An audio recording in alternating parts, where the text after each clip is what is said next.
दोस्तों, जो कहानी आज मैं आपको सुनाने जा रही हूँ उस कहानी का शीर्षक है गुल्ली डंडा। और कहानी लिखी है मुंशी प्रेमचंद्र ने। तो आइए सुनते हैं कहानी गुल्ली डंडा। हमारे अंग्रेज़दा दोस्त माने या ना माने, मैं तो यही कहूँगा कि गुल्ली डंडा सब खेलों का राजा है। अभी कभी लड़कों को गुल्ली डंडा खेलते देखता हूँ तो जी लोटपोट हो जाता है कि इनके साथ जाकर खेलने लगूं। न लॉन की ज़रूरत, न कोर्ट की, न नेट की, न थापी की। मज़े से किसी पेड़ की एक टहनी काट ली, गुल्ली बना ली और दो आदमी भी आ गए तो खेल शुरू हो गया। विलायती खेलों में सबसे बड़ा ऐब है कि उनके सामान महंगे बहुत होते हैं। जब तक कम से कम एक सैकड़ा ना खर्च कीजिए, खिलाड़ियों में शुमार हो ही नहीं सकता। यह गुल्ली डंडा है कि बिना हर फिटकरी के चोखा रंग देता है। पर हम अंग्रेजी चीज़ों के पीछे ऐसे दीवाने हो रहे हैं कि अपनी सभी चीज़ों से अरुचि हो गई है। हमारे स्कूल में हर एक लड़के से 3-4 रुपये सालाना केवल खेलने की फीस ली जाती है। किसी को यह नहीं सोचता कि भारतीय खेल खिलाएं तो बिना दाम कौड़ी के खेले जाते हैं। अंग्रेजी खेल उनके लिए हैं जिनके पास धन है। गरीब लड़कों के सिर क्यों ये व्यसन मरते हो? ठीक है, गुल्ली से आंख फूट जाने का भय रहता है, तो क्या क्रिकेट से सिर फूट जाने का, तिल्ली फट जाने का और टांग टूट जाने का भय नहीं रहता? अगर हमारे माथे में गुल्ली का दाग आज तक बना हुआ है तो हमारे कई दोस्त ऐसे भी हैं जो थापी को बैसाखी में बदल बैठे। खैर, यह अपनी अपनी रुचि है। मुझे गुल्ली ही सब खेलों में सबसे अच्छी लगती है और बचपन की मीठी स्मृतियों में गुल्ली ही सबसे मीठी है। वह प्रातःकाल घर से निकल जाना, वह पेड़ पर चढ़कर टहनियाँ काटना और गुल्ली डंडे बनाना, वह उत्साह, व लगन, व खिलाड़ियों के जमघटे, व पदना और पधाना, वह लड़ाई झगड़े, वह सरल स्वभाव जिसमें छूत अछूत, अमीर गरीब का बिल्कुल भेद न रहता था, जिसमें अमीराना चोचलों की, प्रदर्शन की, अभिमान की गुंजाइश ही न थी, यह उसी वक्त भूलेगा जब घर वाले बिगड़ रहे हैं। पिताजी चौके में बैठे वेग से रोटियों पर अपना क्रोध उतार रहे हैं और अम्मा की दौड़ केवल द्वार तक है। लेकिन उनकी विचारधारा में मेरा अंधकार में भविष्य टूटी हुई नौका की तरह से डगमगा रहा है और मैं हूँ कि पदाने में मस्त हूँ। न नहाने की सुधि है, न खाने की। गुल्ली है तो जरा सी, पर इसमें दुनिया भर की मिठाइयों की मिठास और तमाशों का आनंद भरा हुआ है। मेरे हमजोलियों में एक लड़का गया नाम का था। मुझसे 2-3 साल बड़ा होगा। दुबला, लंबा, बंदरों की सी लंबी लंबी पतली पतली उंगलियां, बंदरों की सी ही चपलता और वही झल्लाहट। गुल्ली कैसी हो उस पर इस तरह से लपकता था जैसे छिपकली कीड़ों पर लपकती है। मालूम नहीं उसके माँ बाप थे या नहीं, कहाँ रहता था, क्या खाता था, पर था हमारे गुल्ली क्लब का चैंपियन। जिस तरफ वह आ जाए उसकी जीत निश्चित थी। हम सब उसे दूर से आता देख उसका दौड़ कर स्वागत करते थे और उसे अपना गोइयाँ बना लेते थे। एक दिन हम और गया 2 ही खेल रहे थे। वह पदा रहा था और मैं पद रहा था। मगर कुछ विचित्र बात है कि पदाने में हम दिन भर मस्त रह सकते हैं, पदना 1 मिनट का भी अखरता है। मैंने गला छुड़ाने के लिए सब चालें चली जो ऐसी अवसर पर शास्त्र विहित ना होने पर भी क्षम्य है। लेकिन गया अपना दाव लिए बगैर मेरा पिंड न छोड़ता था। अनुने विने का कोई असर ना हुआ। मैं घर की ओर भागा। गया ने मुझे दौड़कर पकड़ लिया और डंडा तान कर बोला, मेरा दाव देकर जाओ। पदाया तो बड़े बहादुर बनके, पदने की बैर क्यों भागे जाते हो? तुम दिन भर पदाओ तो मैं दिन भर पदता रहूं? हाँ, तुम्हें दिन भर पदना पड़ेगा। न खाने जाऊं न पीने जाऊं? हाँ, मेरा दाव दिए बगैर कहीं नहीं जा सकते। मैं तुम्हारा गुलाम हूँ? हाँ, मेरे गुलाम हो। मैं घर जाता हूँ, देखूँ मेरा क्या कर लेते हो। घर कैसे जाओगे? कोई दिल लगी है? दाव दिया है, दाव लेंगे। अच्छा, कल मैंने तुम्हें अमरूद खिलाया था, वह लौटा दो। वह तो पेट में चला गया, निकालो पेट से। तुमने क्यों खाया मेरा अमरूद? अमरूद तुमने दिया तब मैंने खाया, तुमसे मांगने ना गया था। जब तक मेरा अमरूद ना दोगे मैं दाव ना दूंगा। मैं समझता था न्याय मेरी ओर है। आखिर मैंने किसी स्वार्थ से ही तो उसे अमरूद खिलाया होगा। कौन निस्वार्थ किसी के साथ सलूक करता है? भिक्षा तक तो स्वार्थ के लिए ही देते हैं। जब गया ने अमरूद खाया तो फिर उसे मुझसे दाव लेने की क्या अधिकार है? रिश्वत देकर तो लोग खून पचा जाते हैं, यह मेरा अमरूद यूं ही हजम कर जाएगा। अमरूद पैसे के 5 वाले थे, जो गया के बाप को भी नसीब ना होंगे। यह सरासर अन्याय था। गया ने मुझे अपनी ओर खींचते हुए कहा, मेरा दाव देकर जाओ। अमरूद मैं नहीं जानता। मुझे न्याय का बल था, वह अन्याय पे डटा हुआ था। मैं हाथ छुड़ाकर भागना चाहता था, वह मुझे जाने न देता था। मैंने गाली दी, उसने उससे कड़ी गाली दी, और गाली नहीं, 2-1 चांटा भी जमा दिया। मैंने उसे दांत से काट लिया, उसने मेरी पीठ पर डंडा जमा दिया। मैं रोने लगा। गया मेरे इस अस्त्र का मुकाबला न कर सका, भागा।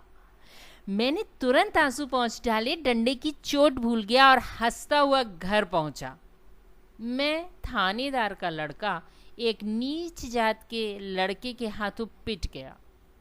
यह मुझे उस समय भी अपमानजनक मालूम हुआ, लेकिन घर में किसी से शिकायत न की। भाग 2। उन्हीं दिनों पिताजी का वहाँ से तबादला हो गया। नई दुनिया देखने की खुशी में ऐसा फूला कि अपने हमजोलियों से बिछुड़ जाने की बिल्कुल दुख न हुआ। पिताजी दुखी थे। यह बड़े आमदनी की जगह थी। अम्मा जी भी दुखी थी। यहाँ सब चीज़ें सस्ती थीं और मोहल्ले की स्त्रियों से घराब सा हो गया था। लेकिन मैं मारे खुशी से फूला न समाता था, लड़कों से जीट उड़ा रहा था। वहाँ ऐसे घर थोड़े ही होते हैं, ऐसे ऐसे ऊंचे घर हैं कि आसमान से बातें करते हैं। वहाँ के अंग्रेजी स्कूल में कोई मास्टर लड़कों को पीटे तो उसे जेहल हो जाए। मेरे मित्रों की फैली हुई आंखें और चकित मुद्रा बतला रही थी कि मैं उनकी निगाह में कितना ऊंचा उठ गया हूँ। बच्चों में मिथ्या को सत्य बना लेने की वह शक्ति है जिसे हम, जो सत्य को मिथ्या बना लेते हैं, क्या समझेंगे। उन विचारों को मुझसे कितनी स्पर्धा हो रही थी। मानो कह रहे थे, तुम भाग्यवान हो भाई, जाओ, हमें तो इस उजड़ ग्राम में जीना भी है और मरना भी। 20 साल गुजर गए। मैंने इंजीनियरिंग पास की और उसी जिले का दौरा करता हुआ उसी कस्बे में पहुंचा और डाक बंगले में ठहरा। उस स्थान को देखते ही इतनी मधुर बाल स्मृतियाँ हृदय में जाग उठीं कि मैंने छड़ी उठाई और कस्बे की सैर करने निकला। आंखें किसी प्यासे पथिक की भांति बचपन के उन क्रीड़ा स्थलों को देखने के लिए व्याकुल हो रही थी, पर उस परिचित नाम के सिवा वहाँ और कुछ परिचित न था। जहाँ खंडर था वहाँ पक्के मकान खड़े थे। जहाँ बरगद का पुराना पेड़ था वहाँ अब एक सुंदर बगीचा था। स्थान की काया पलट हो गई थी। अगर उसके नाम और स्थिति का ज्ञान न होता तो मैं इसे पहचान भी न सकता। बचपन की संचित स्मृतियाँ बाहें खोले अपने उन पुराने मित्रों से गले मिलने को अधीर हो रही थीं, मगर वह दुनिया बदल गई थी। ऐसा जी होता था कि इस धरती से लिपट के रोऊं और कहूं, तुम मुझे भूल गई, मैं तो अब भी तुम्हारा वही रूप देखना चाहता हूँ। सहसा एक खुली हुई जगह में मैंने 2-3 लड़कों को गुल्ली डंडा खेलते हुए देखा। एक क्षण के लिए मैं अपने को बिल्कुल भूल गया। भूल गया कि मैं एक ऊंचा अफसर हूँ, साहबी ठाठ में, रौब और अधिकार के आवरण में। जाकर एक लड़के से पूछा, क्यों बेटे, यहाँ कोई गया नाम का आदमी रहता है? एक लड़के ने गुल्ली डंडा समेटकर सहमे हुए स्वर में कहा, कौन गया? गया चमार? मैंने यूं ही कहा, हाँ हाँ वही, गया नाम का कोई आदमी है तो शायद वही हो। हाँ है तो जरा उसे बुलाकर ला सकते हो? लड़का दौड़ा हुआ गया और एक क्षण में एक 5 हाथ के काले देव को साथ लिए आता दिखाई दिया। मैं दूर ही से पहचान गया। उसकी ओर लपकना चाहता था कि उसे गले लिपट जाऊं, पर कुछ सोचकर रह गया। बोला, कहो गया, मुझे पहचानते हो? गया ने झुककर सलाम किया, हाँ मालिक। भला पहचानूंगा क्यों नहीं? आप मज़े में रहे? बहुत मज़े में। तुम अपनी कहो। डिप्टी साहब का साइस हूँ।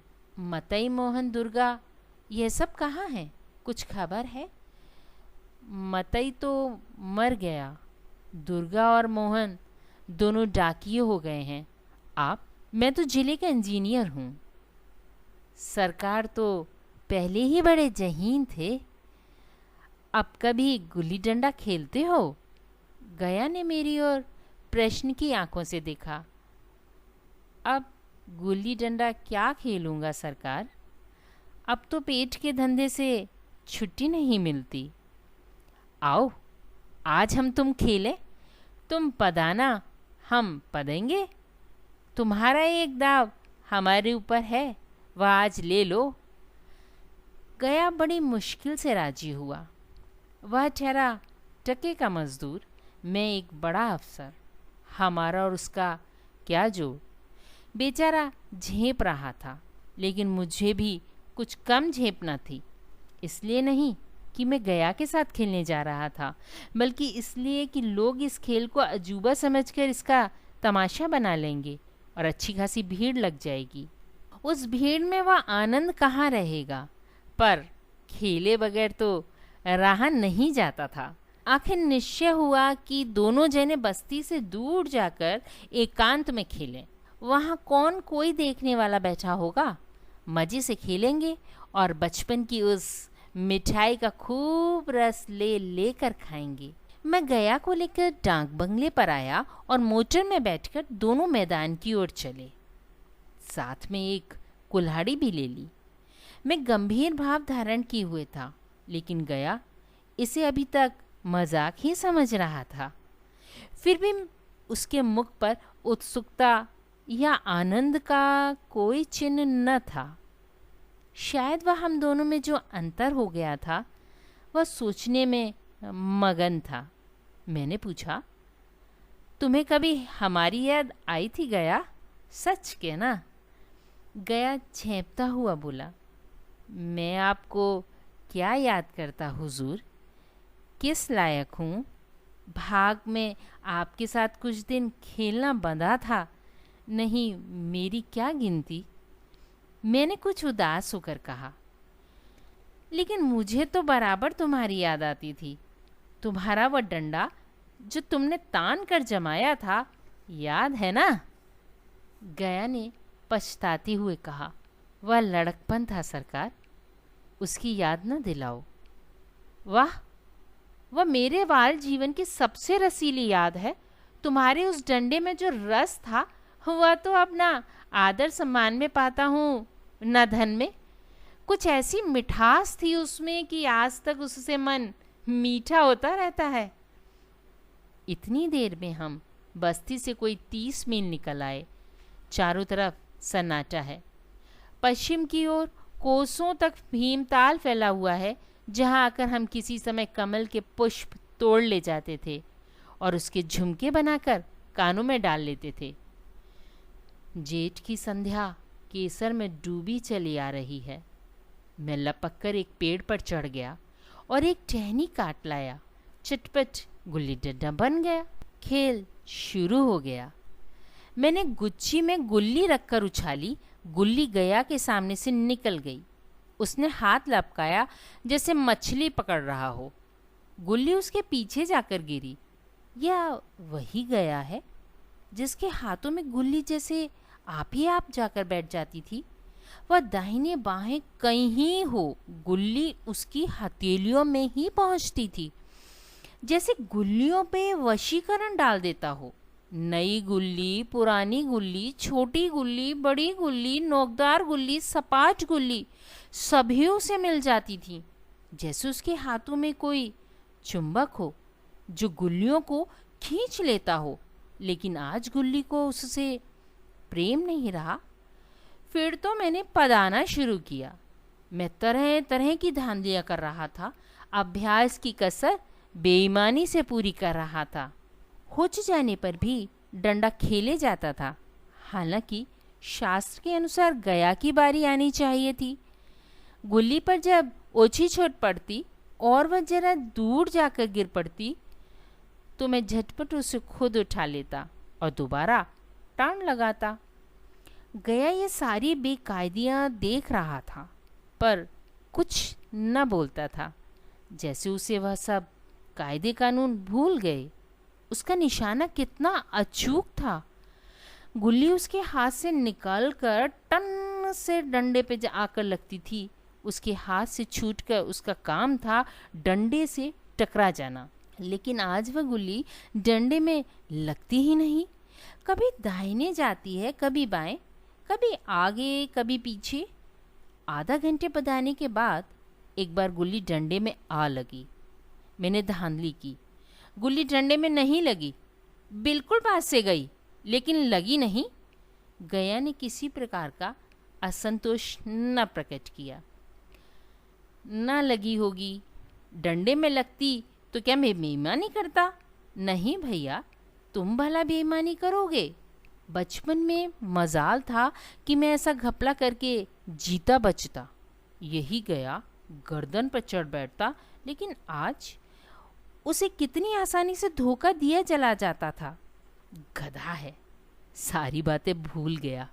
सहसा गुल्ली फिर डंडे में लगी और इतने जोर से लगी जैसे बंदूक छूटी हो। प्रमाण के सामने अब किसी तरह की धांधली करने का साहस मुझे इस वक्त भी न हो सका। लेकिन क्यों ना एक बार सच को झूठ बनाने की चेष्टा करूं? मेरा हरज ही क्या है? मान गया तो वाह वाह, नहीं तो दो चार हाथ पदना ही तो पड़ेगा। अंधेरे का बहाना कर जल्दी से गला छुड़ा लूँगा। फिर कौन दाब देने आता है? गया ने विजय के उल्लास में कहा। लग गई, टन से बोली है। मैंने अनजान बनने की चेष्टा करके कहा। तुमने लगते देखा? मैंने तो नहीं देखा। टन से बोली है सरकार, और जो किसी ईंट से लग गई हो। मेरे मुख से यह वाक्य उस समय कैसे निकला, इसका मुझे खुद आश्चर्य है। इस सत्य को झुठलाना वैसे ही था जैसे दिन को रात बताना। हम दोनों ने गुल्ली को डंडे में जोर से लगते हुए देखा था, लेकिन गया ने मेरा कथन स्वीकार कर लिया। हाँ, किसी ईंट में ही लगी होगी।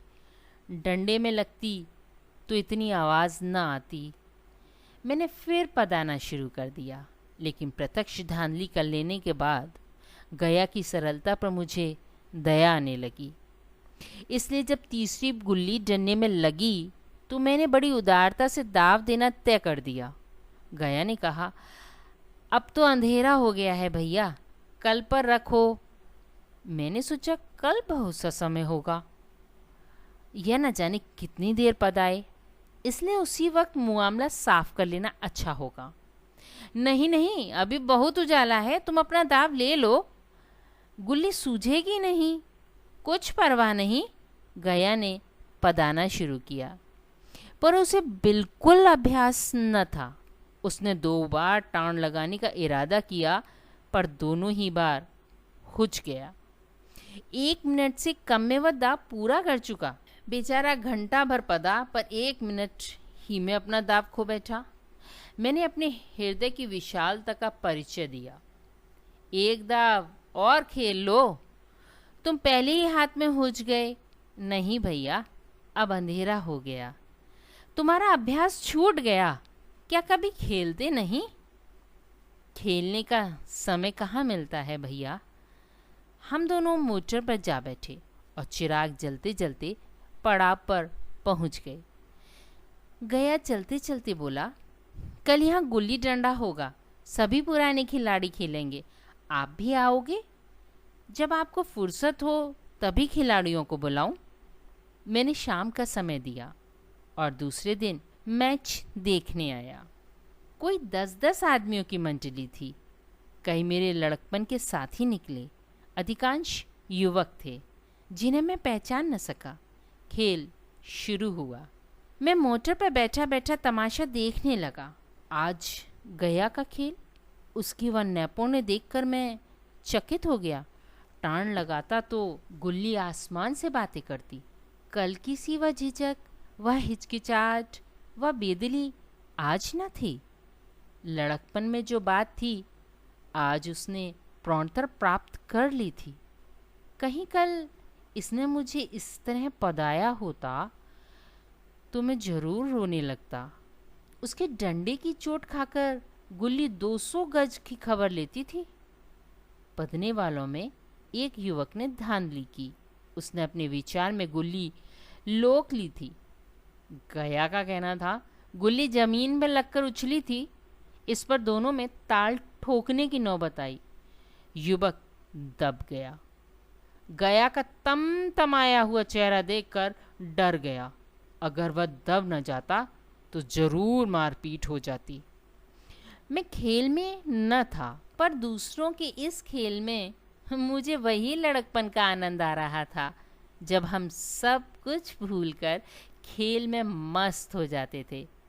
अब मुझे मालूम हुआ कि कल गया ने मेरे साथ खेला नहीं, केवल खेलने का बहाना किया। उसने मुझे दया का पात्र समझा।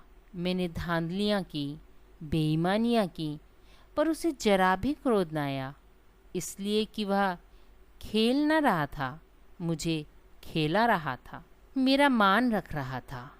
वह मुझे पदाकर मेरा कचूमन नहीं निकालना चाहता था। मैं अब अफसर हूँ। यह अफसरी मेरे और उसके बीच में दीवार बन गई है। अब मैं उसका लिहाज पा सकता हूँ, अदब पा सकता हूँ, साहचर्य नहीं पा सकता। लड़कपन था तब मैं उसके समकक्ष था। हम में कोई भेद न था। यह पद पाकर अब मैं केवल उसकी दया के योग्य हूँ। वह मुझे अपना जोड़ नहीं समझता। वह बड़ा हो गया है, मैं छोटा हो गया हूँ। बस यही थी कहानी गुल्ली डंडा। आपको यदि मेरे कहानी सुनाने का ढंग अच्छा लगा हो तो please subscribe, like and share my channel. Thank you.